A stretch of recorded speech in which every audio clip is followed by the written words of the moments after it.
A key scraped the lock. A man's voice purred, "Evening turn down." Sprinklers burst to life. Then Malik's phone flashed a photo of his mother's front porch, a hand on the knob. A new text blinked. 30 seconds, choose. Before we dive in, make sure to hit subscribe, tap like and share this video. The more voices we reach, the louder these stories become. And drop your city in the comments. Let's see where love finds us. Rain slicked the concrete and turned the hospital parking garage into a mirror of dark water and sodium lamps. Dr. Malik Carter killed the engine of his beat-up sedan, shouldered his overnight bag, and drew a lungful of the ocean-tinged air that drifted in from a few blocks away. Another 13 hours in the ER behind him, a hot shower and a silent apartment ahead. He was halfway to the stairwell when a thin, panicked voice rang off the concrete ribs. "Please, take it. Take everything. Just don't hurt me." The words braided with a man's coarse laugh. Malik froze. The sensible thing was to call it in, to wait, to let police resolve whatever ugliness lived behind those echoes. But the ugly had a particular sound. Metal, breath, panic, and his bones knew it. He wasn't just a doctor. Before med school, he'd been an army medic, the one who ran toward the noise. He eased between SUVs, moving with muscle memory, eyes working in angles. 3 men in hoodies boxed in a woman near a black Escalade. She clutched a briefcase in one hand and car keys in the other, her back pressed to the door. One of the men twirled a pistol as if it were a toy. The woman's voice trembled but didn't break. "I won't fight you, I promise." "Keys, purse, and the case," the gunman said, tipping his chin at the metal clasp. "You cooperate. We go home happy." She was impossible to miss, even in fear. Thick and curvy under a slate-grey pencil dress, a creamy hourglass anchored on high heels she clearly regretted wearing to a fight. Her hair was a tumble of blonde, her mouth generous, lashes wet from rain or tears. The kind of woman who'd scorch a boardroom at noon and a dance floor at midnight. And tonight, she'd wandered into a pocket of concrete with 3 men and 1 gun, who thought they could crack her open like a safe. Malik stepped from behind a pillar, the word out of his mouth before he'd planned it. "Security! Cameras alive! Drop the gun!" All 3 snapped toward him. For a blessed heartbeat, the bluff hung in the air with the smell of rain and motor oil.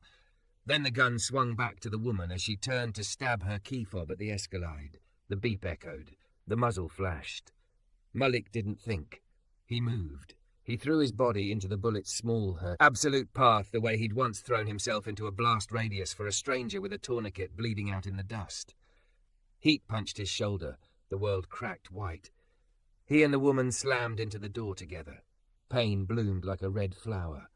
The gunman cursed. Footfalls pounded away. Tires screamed. Malik slid down the Escalade, breath shuddering through clenched teeth. "Hands," he said, and he was amazed to hear his voice sound almost calm. "Put your hands here. Press hard. You, press." The woman's hands were strong, shaking and warm. Oh my God, you're bleeding. I'm sorry, Don't apologize." He forced one eye open. Her face hovered above him. Mascara smudged at the edges, eyes a stormy blue he hadn't seen in any textbook. Rain dotted her cheeks like glass. "Call 911. Speaker. Keep pressure." She fumbled the call, then held the weight of him together as sirens approached, whispering nonsense. "Thank you, ma. Please don't die. Please don't die." As if the words themselves were stitches, he catalogued details. Entry wound, likely lodged or passed through, blood dark but not spurting, breath present, hand warm, voice steadying. He told her how to breathe. He told himself to keep his eyes on hers. "What's your name?" she asked, the question ragged, intimate. "Malik," he said, feeling the bottom drop out. "Dr. Malik Carter." "I'm Eva," she whispered. "Eva Whitmore. I won't forget you. I won't." The siren spilled colour over wet concrete. Paramedics cut his shirt, cut his world down to manageable pieces. The last thing he saw was Eva's face, curvy, beautiful, terrified and furious at once, like a portrait in rain. He woke to white light and the antiseptic smell he could identify, blindfolded. His left arm lay in a sling, shoulder bandaged and heavy. The monitors hummed their indifferent lullaby. His throat was a desert. His mouth tasted like copper and gauze. "You're awake," said a familiar voice. Tasha, night shift nurse and resident gossip, leaned into his field of view with a grin. "You dramatic bastard." "What'd I miss?" Malik rasped. "Nothing much. You took a bullet in our parking garage, saved a thick blonde bombshell in a dress that cost my rent, and now there's a small garden of flowers with your name on it. Also," she gestured toward the window, camera lenses glittered beyond the tinted glass like a cluster of beetle eyes. "Every news station in the city wants a piece of you." "I hate this," he muttered. "You love this," Tasha said. "Hero doctor, viral in under 3 hours. Also, your mama called, your residency director called, 2 police detectives called, and a woman with a voice like old money keeps calling every hour on the hour. Name of Eva." He closed his eyes. The bullet was fire at first. Now it was a stone with edges. "How long was I out?" "Overnight, with style. Surgery cleaned the wound. No major vascular damage. Lucky.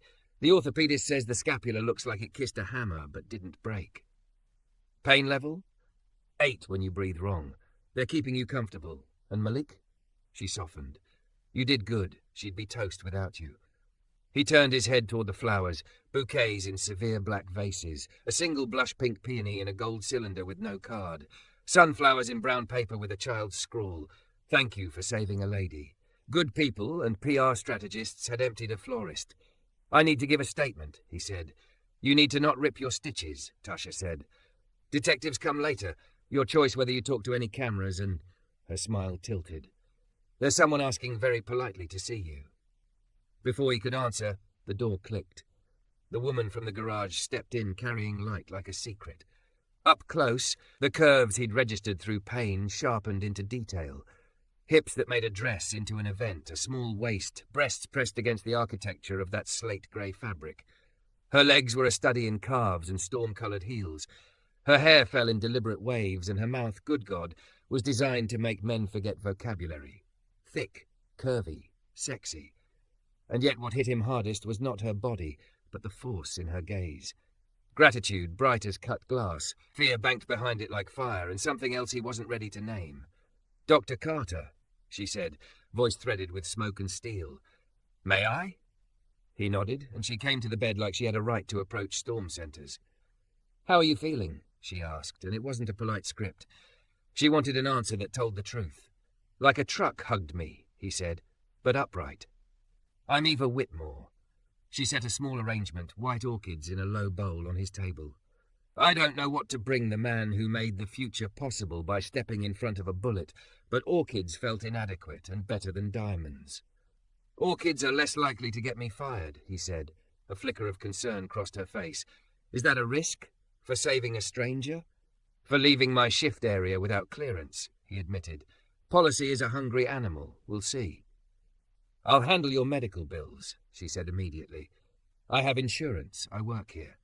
"Then I'll handle the lost wages, or the policy animal, or whatever else will try to punish you for being good." She bit her bottom lip, lush, pink, unhelpful to his pulse, and seemed to fight herself into calmer grammar. "I am trying not to make this about money. It's just the tool most people understand when they want to fix things. I want to fix this." "You already started," he said. "You followed instructions. Your pressure likely kept me from losing more blood." Her eyes glossed. "I was so scared." She shook her head, then straightened. "Dr. Carter, I'm not helpless. I'm the CEO of Whitmore Venture Labs. I built my company by walking into rooms where I was supposed to be ornamental and deciding to be inevitable instead. But last night, I was a fool in heels and you kept me breathing. I don't forget debts like that." He waited. She took a breath that rearranged the room. "Everything changed for me this morning. Reporters, board members, men who sat me at the head of their tables now asking why I was alone, implying that I had invited violence with the audacity of a woman's body. I can't undo them. But I can do this. I want to hire you." He blinked. "I'm a doctor." "I want a doctor," she said simply. "A chief of personal medical and safety operations, private physician, risk analyst, someone who can keep me alive, not with a gun, but with judgment. The salary would be whatever convinces you to consider a life that doesn't make a habit of triaging chaos under fluorescent lights." He stared at her, at the curve of her mouth, at the certainty in her, at the new world about to pry his fingers from the old one. "My life is here," he said softly, "and last night your life stepped in front of a bullet for a woman you didn't know." Eva's voice gentled. "Maybe your life is bigger than here." Outside, a camera flash popped like distant lightning. Inside, monitors kept singing their machine lullaby. Malik felt the shift in his chest, the place where decisions live. "Think about it," she said, reading the calculus behind his eyes. "I'll be back after the detectives. And Dr. Carter?" "Malik," he corrected. "Malik," she repeated, tasting his name like an oath. "Thank you for changing my morning. Let me change yours." She smiled, a curve like a promise, and left him with the orchids, the pain, and the feeling that overnight the floor beneath his life had quietly turned into a door. By late morning, the morphine had thinned into something less forgiving, and the world sharpened into edges. Malik signed his name twice to consent forms he would have written himself if he weren't the patient, then drifted into a feverish nap where alarms became helicopter blades and rain on the window became desert sand in his teeth. He woke to the slow scrape of a chair and two shadows that didn't belong to nurses. "Dr. Carter?" A woman's voice, clipped but kind. "Detective Isabel Chen. This is Detective Alvarez. We're leading the investigation into last night." "Right." Malik lifted his good hand, then let it fall. "I can talk." They asked for the story in clean lines, where he first heard the voice, what he saw, how far he was from the muzzle when he moved.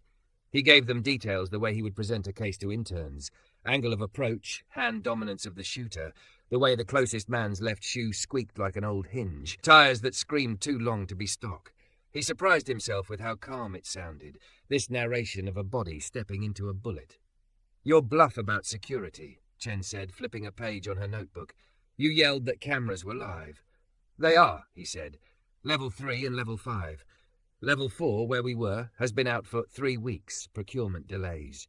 He watched Alvarez's mouth tighten. "I filed a ticket." Chen glanced at Alvarez.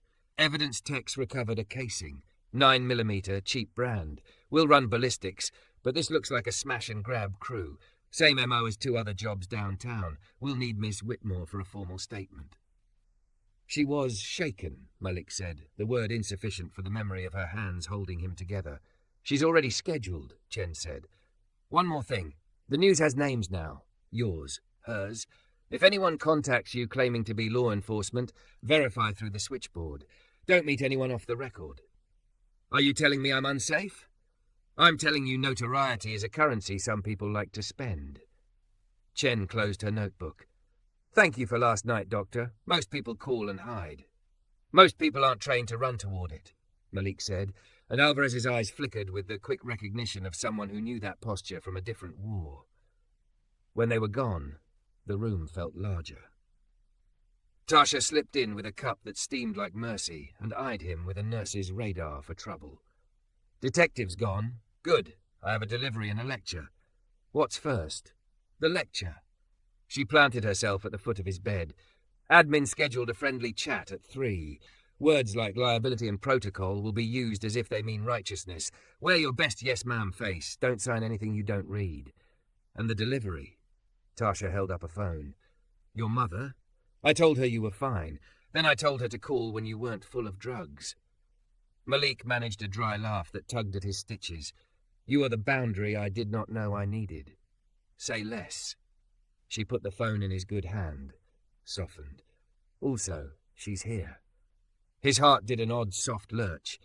Dorothy Carter's voice had always been 2 parts gospel and 1 part lightning, but now it came wrapped in breath and footsteps, and then she was at his bedside, eyes searching, mouth set. She was small and fierce in a thrifted navy dress, hair wrapped in a scarf the colour of marigolds. "My baby," she said, hands hovering like a prayer she hadn't decided to speak. "You step between a gun and somebody and you don't call me?" "I was unconscious," he said, and something like a smile cracked through her storm. She touched his forehead, his cheek, every place she'd memorized when he was an infant, as if reconciling what she knew with what she saw. "God kept you," she whispered, "and you did what I raised you for." "Which part?" "The part where you couldn't stand there and do nothing." She sat adjusting the blanket like a battlement. "Who is the woman?" "Her name is Eva," he said. "She's a lot." Dorothy's eyebrows performed an entire psalm. "A lot of what?" "Power," he said. "Curves. Fury. She offered me a job." Dorothy blinked. "In heaven's name, doing what?" "Keeping her alive." He forced a breath through pain. "Chief of Personal, Medical and Safety Operations." Dorothy folded her hands, the way she did before big conversations. And what does your own life say? The one that belongs to you and to no one else. Does it say yes to being bound to a stranger because last night connected you at the bone? Or does it say you belong in a trauma bay where your hands mean 100 lives a year? He loved that she made it an ethical equation instead of a threat. I don't know yet. Then don't let money make your mind quiet, she said. Let purpose talk first.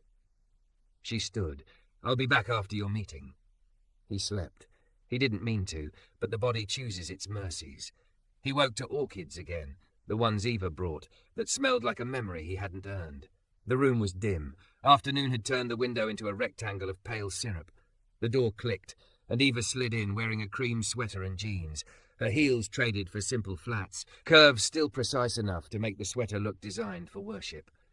I brought coffee, she said, holding up a cardboard tray like a flag. The good kind. I bribed the barista with a grant proposal. You bribed them with potential science? Persuasion is an art, she said. May I sit? At his nod, she took Tasha's chair and looked at him without flinching. The detective said you were clear. How are you really? Humans aren't designed to be punctured, he said. But my parts are talking to each other again. Good. Relief softened the angle of her mouth. My board wanted me to send a lawyer instead of showing up. I told them last night made me immune to orders for a week. He studied her. Without the armor of the slate dress, Eva looked younger, more dangerous, the kind of dangerous that came from refusing to shrink. Detective Chen thinks it was a crew. Smash and grab. Our security team agrees. They also think I was watched leaving the building. It wasn't random. She said it plainly, like she refused to make it smaller to protect him. Another reason I want you near me. The admin meeting came at 3 like weather. The chief medical officer arrived with a legal counsel who smelled like dry paper. They appreciated his bravery, they said, and also, here were the parts of the policy manual that suggested he had endangered himself and the hospital by leaving the covered area. It wasn't discipline, they said, but there would be a review. He said very little, signed nothing, and watched the way Eva's jaw flexed as if she could bite a policy in half. When they left, Eva breathed out through her nose. I am trying very hard not to ruin your reputation by storming down the hall and buying this building in a fit of pique. Please don't buy my workplace while I'm in a gown, he said. Then let me do what I do best, she said, leaning forward. Make a plan. She slid a folder from her bag, simple, white, her initials embossed small enough to be secret. Provisional offer. Private physician and director of risk. Your duties. Oversee my medical readiness, create emergency protocols for my travel, and build a first response program inside my company for all staff. You would also consult on the community clinic I fund in South LA. The clinic needs what you know. You'd still be a doctor, Malik. You just change which fires you run into. He opened the folder. Terms were generous without smelling like gold-plated apology. Health coverage, obviously. Salary that made his resident self want to sit down. A clause about autonomy that read like respect. And a page about the clinic with a photo of a 1-story building painted robin's egg blue, a handmade sign above the door. Whitmore Community Health. You named it after yourself, he asked, and she winced. It was a placeholder. I'm very good at placeholders. I like your name on it better. My name on a clinic I didn't build feels like theft. Then help me build it, she said softly. Tasha's head appeared in the doorway. 5 minutes, she said. Then I pretend you aren't in here because I value my job. Eva stood, hands tucked in her sweater sleeves as if she needed somewhere safe to hide them. Think on it. I won't push. You're pushing like gravity, he said. Then blame physics, she said, smiling, but the light died in her eyes a second later. Her phone buzzed. She glanced down. Colour drained from her face. She turned the screen toward him. A text from an unknown number. A grainy photo. Malik asleep in this room, his bandaged shoulder exposed, Eva's orchids visible on the table. A message beneath the image, all lowercase, as if casual malice were a style. Next time, we won't miss. Nice doctor, nice curves, nice target. The room shrank to a pinpoint. The coffee smelled suddenly like copper. Malik's hand curled around the bedrail until his knuckles bleached. Okay, he said, voice flat with a calm he recognized from operating rooms and ambushes. Everything just changed again. Lock the door, Malik said, already reaching with his good hand for the call button. Show that to the nurse. No hallway, no windows. Eva moved like a command had finally met a woman who knew how to obey when it mattered. She slid the bolt, handed the phone to Tasha with the message open, and planted herself between Malik and the glass as if her body could repel bullets twice in one day. Tasha's face blanched. Holy, okay. I'm calling security and Detective Chen. Nobody comes in without a badge I know and a face I recognize. If they argue, I argue louder. Malik forced his breath slow. Calm made hands work when fear tried to turn them into fists. Move the bed away from the window, he said. Angle me toward the wall, kill the lights. On it. Tasha snapped orders into the hall. 2 nurses rolled the bed with practiced grace, and the room fell into dimness. The blinds rattled down. The city's glare died. Whoever took that photo was close, Malik said quietly. Too clean to be across the street through tinted glass. Angle's wrong for the door window. It's from inside, through a gap. That means somebody got near you or near me. Eva's jaw set. Then we shrink near to nothing.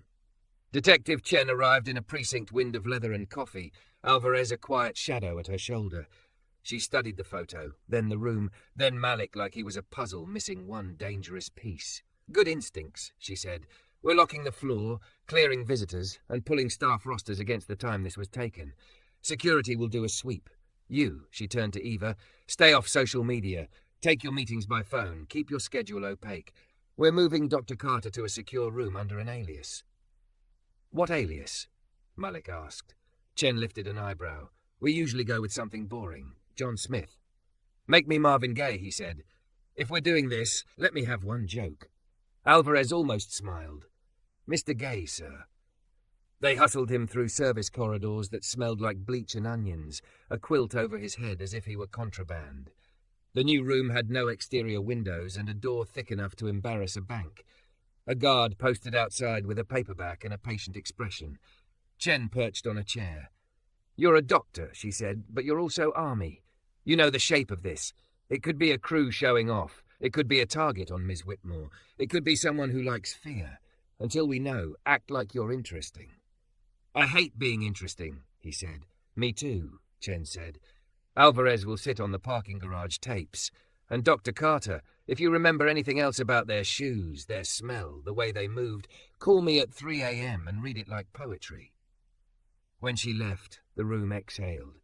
Eva sat on the edge of the bed and traced the seam of his blanket with a fingertip, as if such small geometry could keep bigger things inside their lines. I shouldn't be here, she said. I should be anywhere but here for your sake. You are exactly where I want you, he said, where I can see you, where a guard will ask for ID before letting you breathe. Her laugh came out broken. You joke like this is normal. It's my way of refusing to be small, he said. Fear wants small. We are going to be precise instead. She looked at him like precision could be a love language. Say precise again. He ticked them off with his fingers. We rotate your routes. We harden your building access and your elevator controls. We burn your calendar and write a new one in pencil every morning. We put decoy cars in motion. We teach your staff to call 911 as easily as they call you. We start background checks yesterday. We choose one safe house you hate and one you love. Her mouth curved. What if I love this room least? Then we'll find one you love most, he said. But we're not running because a coward bought a telephoto lens. The door cracked. Dorothy Carter slipped in, small and furious, and carrying a grocery bag like it was a scepter. She took in the guard, the dimness, the posture of a woman sitting too close to her son's bed, and filed it all away like evidence. Hi, Ma, Malik said. Dorothy set the bag down, pulled out 3 things. A Tupperware of stew, a Bible soft with years, and a photograph of Malik at 12 in a too big helmet on a bike he insisted was a motorcycle. She put the picture on the tray table, a talisman against the world. You must be Eva, she said, not unkindly. Miss Carter, Eva said, standing, the curves of her hesitating for the first time all day. I'm Eva Whitmore. Dorothy held her gaze. I heard your voice in my son's kitchen at 5 a.m. through a television I did not turn on. I am inclined to be grateful. I am also inclined to be protective. I understand both inclinations, Eva said. I share them. Dorothy nodded once. Good. Sit. Eat something, both of you. Fear likes an empty stomach. She unsnapped the Tupperware. Detective told me someone took a picture who shouldn't have. That says two things. You're being watched, and your circle isn't as tight as you think, so make it tight. We will, Malik said. We're writing a plan. You're writing a life, Dorothy said. Plans feed it, they don't replace it.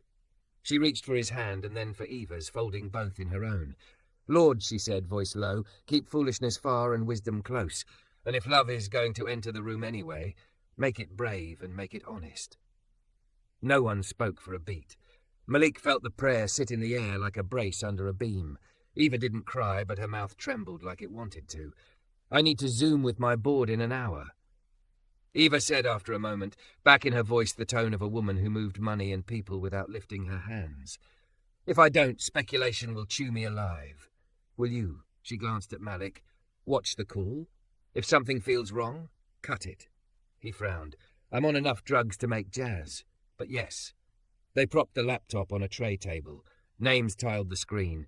Board members at home in tasteful kitchens. A lawyer with a face built by caution. A PR director already in spin mode. Eva explained, terse factual. The attack, the text, the police. She didn't mention orchids or the way Malik's name had turned into a new geography inside her chest. She answered questions about insurance, about optics, about whether her public profile would require image management. Image management, she said, sweetness edged like a scalpel. Here's the image. A woman nearly murdered in a garage. A doctor who refused to let that be the headline. A company that invests in keeping people alive. If you can't manage that, we have bigger problems than optics. Malik watched scroll numbers and 5 o'clock faces and felt the prickle he trusted more than any monitor. A square labelled guest audio only flickered, then stilled. No name, no video, just a pinprick of presence. He typed on his phone with one hand. Unknown user in meeting. Kill the link. Eva saw the text, didn't flinch, and said aloud, IT, end this call in 3, 2. The screen went black mid-protest. She closed the laptop with tender violence. Someone piggybacked the invite, Malik said. Either sloppy or bold. Both are bad. Both mean inside, Eva said. We clean house tomorrow. Tonight, Malik said. Sloppy sleeps well. He called in a favour. Not from the hospital. Not from the police. From a man named Trey Nolan who had once shared a medevac rotor wash with him while the desert tried to turn them into dust. Trey now did consulting, which meant he made messy things quiet. You sound high, Trey said after hello. I am, Malik said. Got a hole. Also got a woman who needs a net and a company that needs a spine. I like nets and spines, Trey said. Send me a list. I'll do a soft look. No teeth yet. Chen's in play, Malik said. Coordinate, don't trample. Roger that. Trey paused. And Malik, stay in your lane till your shoulder stops yelling. Smart gets stupid when it hurts. He hung up to find Eva watching him like he was a map and she was trying to learn a new city in one night. You just enlisted a man who sounds like trouble, she said. He's trouble pointed at worse trouble, Malik said.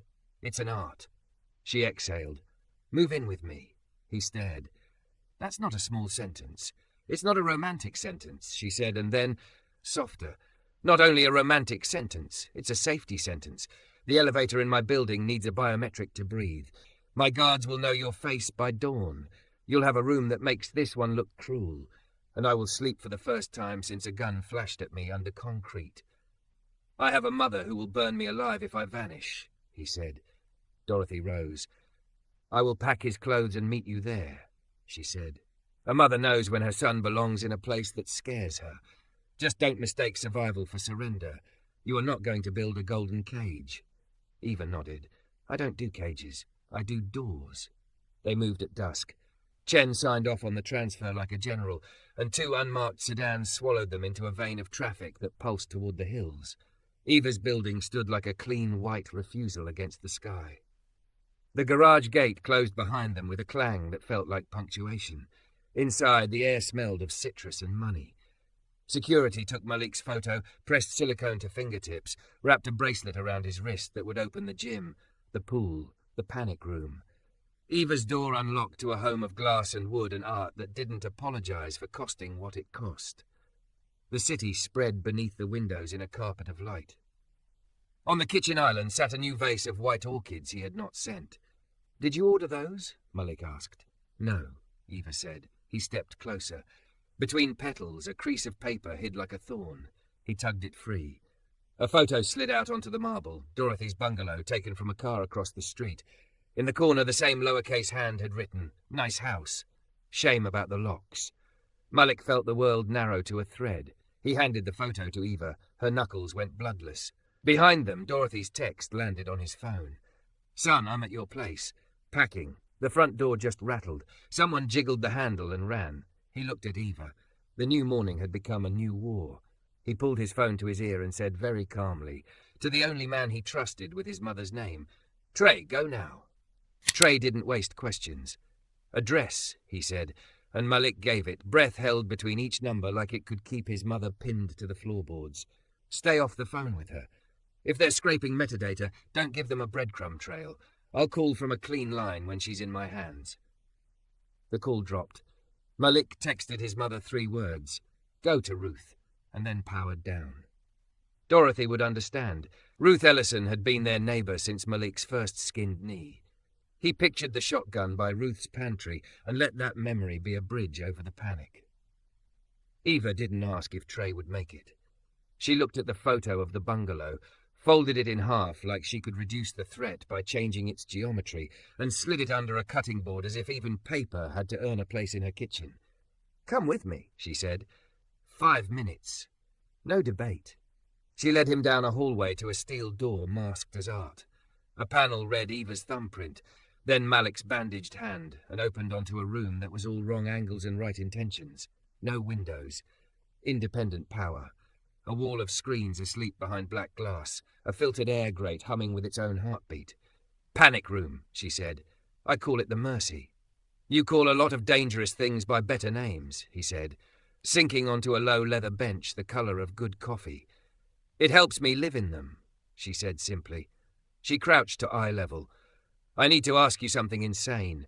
I need you to tell me if I am making everything worse by wanting you near me." He let the question sit between them like a lit match. "You make it easier to aim," he said, and watched relief transform her mouth. He wondered when he'd started answering her with sentences that would embarrass him in daylight. The wall screen buzzed alive with an incoming call. Unknown. Eva's jaw hardened. She hit accept. Dorothy filled the screen. Ruth's kitchen behind her, sunflower wallpaper and a ceramic rooster that had survived 3 decades of Thanksgiving. "I am in the house of a woman who will fight a bear with a broom," she announced. "Your friend drove like the devil had a badge. I am fine." Trey's voice came from off-screen. 2 males bolted when I hit the porch. Older Civic as a tail car, bad tint. I've got a partial plate and a taste for answers. "Detective Chen," Malik said. Eva was already thumbing her number. In the seconds it took to connect, Malik saw the small things his adrenaline had missed. Dorothy's scarf crooked from speed, Ruth's trembling hand setting down tea, Trey's shirt dark under the arms from running full out. "We're rolling a black and white by the block," Chen said after the updates, keys clacking soft as she typed. "Traffic cams on the nearest intersections. Send the plate partial. And Carter, do not go anywhere. Whoever is poking you wants motion." "Motion is all I have," he said.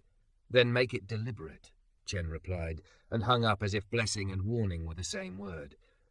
They stayed in the Mercy a while, because leaving it felt like throwing doors open to a wind. Eva's security director, a woman named Marley with a drill sergeant's grace, arrived with 2 guards whose suits did not erase the fact that their eyes were holsters. She took one look at the photo from the orchid vase and swore under her breath. "We sweep everything that came in today," Marley said. "Gifts, groceries, your damn dog's chew toys if you had a dog. Anything with a cavity gets cracked." "Orchids first," Malik said. They found the wafer-thin camera in the floral foam, a nickel-sized eye with a pinhole mouth, battery glued in place. Marley popped it out with the tip of a paperclip, dropped it in a ceramic mug, and clapped a bowl over it as if smothering a wasp. "We'll see who it talks to," she said. "If it pings a server, IT can make a map." Trey called again. "Your mom's packed," he said. "I'm taking her to a safe place that isn't my place because I have taste. I tailed the Civic until it got cute with a freeway exit, then let it go because I like living. I pulled a stick-on tracker off Dorothy's car. Cheap, but whoever planted it clean. Hospital parking garage or my street," Malik asked. Hard to say, Trey replied. The glue is fresh. You want a bet, I'd bet the hospital. More traffic, more cover, more cooks in the kitchen. Malik's stomach clenched. Staff. Visitor. Contract worker. A guy in scrubs that aren't his. Anyone who can hold a phone and a grudge, Trey said. Also, you made TV. That makes strangers feel like they know your bones. People do stupid things when fame brushes them with its sleeve. They hung up, and the room went mercifully quiet. Eva sat beside him, close enough that the air between their shoulders learned a new temperature. I hate that my life is a magnet for this, she said, eyes on the door. I built a company to keep people alive longer, and somehow that turns into men with cameras in flowers and boys with guns in garages. You didn't build their choices, he said. You just gave them somewhere to aim. Success is a mirror. Some people like what they see. Some try to break it. Her laugh was a break in itself. You should write a book of combat aphorisms for CEOs. I can't write with one arm, he said. She turned toward him, curves and sweater and a face designed for old movies and war rooms. Say yes, she said, so softly the room swallowed the word and placed it back in his chest. He didn't pretend not to understand. I can't be your employee who shares your bed, he said. If this is going to be anything, job, whatever we are, it has to be something that doesn't eat the parts of me I can't live without. Then be my partner, she said. In work and in whatever this is, I want to build an infrastructure that outlives our adrenaline. The clinic, the staff training, the emergency protocols, the quiet systems that keep people from bleeding because someone smarter thought yesterday about what might happen today. He thought about the trauma bay. He thought about the way the gun had lit the garage. He thought about his mother in Ruth's kitchen, safe for the night, but not because the world had decided to be kind. He felt, somewhere low and old, the place where a purpose catches fire and refuses to go out. Yes, he said. The word tasted like pain meds and courage. But we set rules. Truth before optics. If I say no in a room full of men who say yes, you don't fire me because the room prefers a chorus. The clinic gets my name, but not as window dressing. If we call it anything, we call it open door, because that's what the neighborhood needs to hear. Open door, she repeated, and the smile that rose on her face could have changed the weather. Done. Marley will die on any hill that protects you. I will buy the hill. His phone vibrated with a new text from Chen. Ballistics are back. Same cheap 9mm used in a carjacking in Boyle Heights last month. A woman alone. Suspect wore a patch from a private security firm as a joke, or a dare. Firm called Black Coyote Protective, subsidiary of a larger outfit that bids on corporate contracts. We are pulling rosters. Black Coyote does overflow for our building when we host large events, Marley said when he showed her. She didn't flinch, but her nostrils flared. We cut them down to occasional after a complaint. I wanted them gone. Procurement said they were cost-effective. Cost-effective until somebody dies, Eva said, rage a bright thread through velvet. Before anyone could move, the fire alarm erupted. Not a test beep. A full-throated howl that turned the hallway into a vein of red light. The building's PA crackled. Evacuate immediately. Do not use elevators. Marley was already on the radio. Control. Confirm smoke. Floor. Source. A beat. Copy. Kitchen fire on 22. We're 31. Elevators locked down by algorithm. Stairs only. It's a pull, Malik said. If I wanted to flush you into a stairwell with a camera and a knife, I'd pull a kitchen fire 24 floors down and wait in the turn where cell service goes stupid. Marley's jaw clicked. Shelter in place. The lights cut for half a second, long enough to taste the way darkness wears a building. When they snapped back, someone tried Malik's door handle without knocking. A gentle rattle, like a neighbor testing friendship. Who is that? Marley barked, already drawing the compact piece at her hip. Housekeeping, came a male voice too casual to belong to anyone who cleaned for a living. Evening turndown. Housekeeping that doesn't say evening turndown, Eva whispered. Her hand found Malik's, squeezed once, hard. The handle turned again, a polite insistence. Marley had her eye to the fisheye, body angled to move and shoot. Not housekeeping, she mouthed. The mercy room hummed behind them, sealed and waiting like a second organ. Malik rose, pain slicing his shoulder into bright realism. He looked at Eva, at the line of her spine as she refused to fold. Slow, he breathed. We do this slow or we don't do it at all. Another rattle. Then a small sound, unmistakable, the tip of a tool finding a lock's throat. The hallway alarm wailed. The door breathed under pressure, and outside whoever had brought the day to their threshold gave the handle a final, patient turn. The tool in the lock made a small animal sound, a click-click like teeth. Marley's shoulder kissed the wall, stance bladed, muzzle down and ready. Eva's fingers tightened on Malik's. The fire alarm screamed like a wronged god. "Move," Marley breathed. "Panic room now. On my count. 3 slow. 2. 1. They slipped backward down the hall, Eva first, Malik behind her, his body learning the geometry of pain and adapting. The Mercy took their weight and closed with a hush. The air changed, cooler, filtered, patient. Marley remained outside 1 beat longer than sanity, then slid in and pressed the inner lock. The door sealed, the room hummed. "Cameras," Malik said. Eva crossed to the black glass wall and woke it. 4 squares bloomed. Foyer, living room, kitchen, hallway. The peephole became a crystal eye. 2 men in grey coveralls filled the frame. No housekeeping cart, no smiles. One wore a cap low, the other had a scar that carved his eyebrow into a question mark. The cap man carried a small case, electrician's kind. The eyebrow man carried nothing but intent. "They're not here to steal," Marley said. "They're here to place and go." Eva brought up building security. The alarm logged as Kitchen 22. A false pull, just like Malik said. Elevators locked, stairwells open, radios clogged. "Control won't reach us fast," Marley said. "They've got 8 floors of people who think candles cause fires." Malik leaned closer to the screen. "Look at their shoes. Work boots, cheap and new, soles barely scuffed. The cap man moved like a person who'd worn a gun more than a wrench. The eyebrow man paused to glance at the upper corner where a smoke detector nested. His lips moved as if counting seconds. "Eva," Malik said, "you can lock the interior hall doors from here?" "Yes," she said. "I have child locks because nephews. They're not designed to stop this." "Locks don't stop, they slow," Malik said. "Slow is a gift." He slid into the seat at the console. Even drugged, his mind stacked pieces. He toggled the sound to low. The cap man murmured, 2 minutes. The eyebrow man nodded and pulled a slender wand from his sleeve, the sort techs used to find studs in drywall.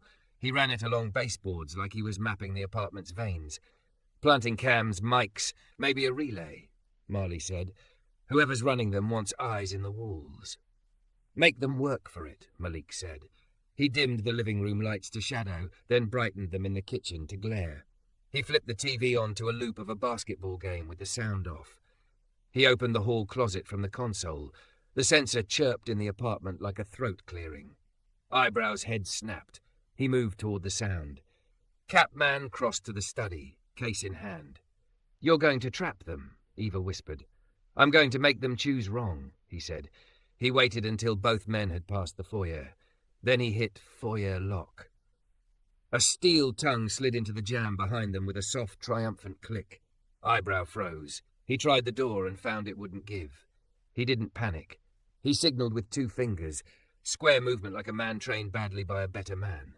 Capman set the case on the desk and pulled 2 slim circular devices, silver adhesive backs. He stuck one under the edge of the desk, one under the lip of a shelf. The wand beat twice, satisfied. "Not amateurs," Marley said. "Not great either." "Black Coyote spillover quality," Malik said. "Enough to scare, not enough to win."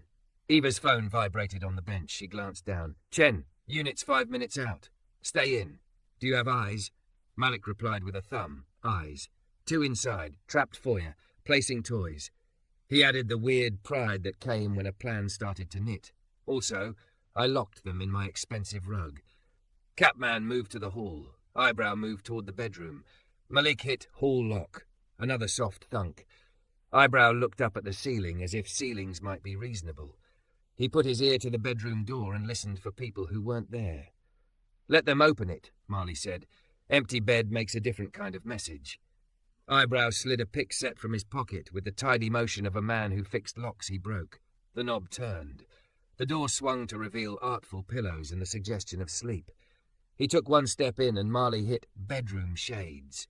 The motor purred. Shades dropped. The room went instant night. Eyebrow swore. It disoriented him just enough. Capman muttered, "Time." On screen, a red dot blinked near the kitchen ceiling, the smallest of their devices coming alive.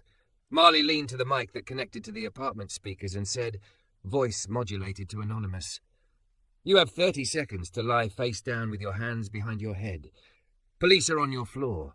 If we have to let them find you standing, you will leave here horizontal. Eyebrow laughed the way men do when they want noise to be courage.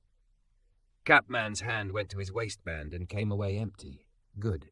Somebody had learned the building's metal detectors weren't just for show. Malik slapped the sprinkler's apartment toggle and cold rain slashed the living room. The men flinched, a reflex as old as shelter. A knock thundered from the hall. Police! Voices barked. Open the door. Door is locked from Mercy, Eva said. Marley hit foyer unlock. The entrance gave like a jaw unclenching. Chen came in fast, Alvarez on her shoulder, 2 uniforms behind, weapons low and ultimate. The men in grey went still, hands rising like white flags. Alvarez cuffed with a bored efficiency that said he'd expected violence, and they'd disappointed him by being easy. Chen looked up at the hidden camera above the orchids and nodded at the lens as if at a colleague across a crowded room. Then she faced the men. Black Coyote? She asked mildly. Capman said nothing. Eyebrow said, never heard of it, too quickly. Chen sighed, we'll do ID at the station, and check your boots for residue from the garage. She looked around the bright, dripping room, at the silver discs blinking like eyes. You boys ever notice how rich people never buy cheap locks on their hearts? They were gone in 3 minutes. The sprinklers choked off, leaving water beads like glass seeds on the wood. Marley killed the alarm with a code that made the console purr. The building exhaled. Malik's shoulder burned. He realized he'd been bracing every muscle he had to keep his hands from shaking.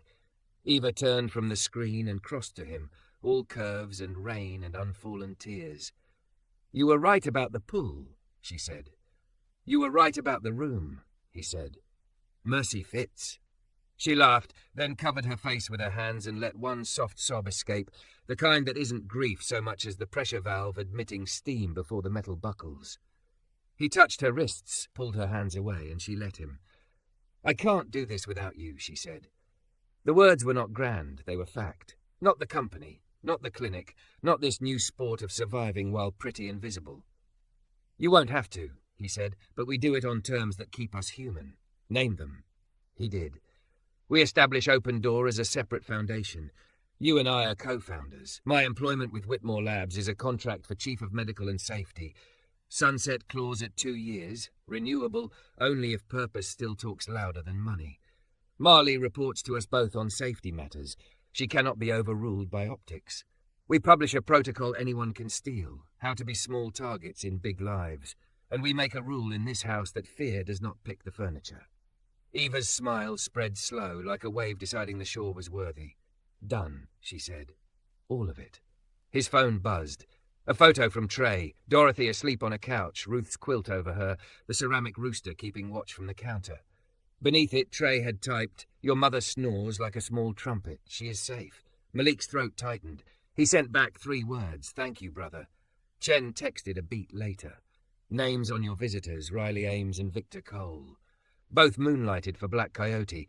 One pulled days as temp event security at Whitmore last month. They talk when wet. Expect a handler. We'll peel him. He showed Eva. Inside access, she said. No more outside bids. We build it ourselves. We build it ourselves, he echoed, and heard in the repetition a covenant. They finally left the Mercy after midnight. The apartment smelled like ozone and wet wood. Marley's crew had swept the rooms. The silver discs lay in a tray like coins from a country no one wanted to visit. Eva handed Malik a dry T-shirt and turned away as he changed, modest even in a life that borrowed intimacy and turned it into policy. They stood at the window and watched the city continue as if their personal war were a rumor. Headlights stitched the freeway.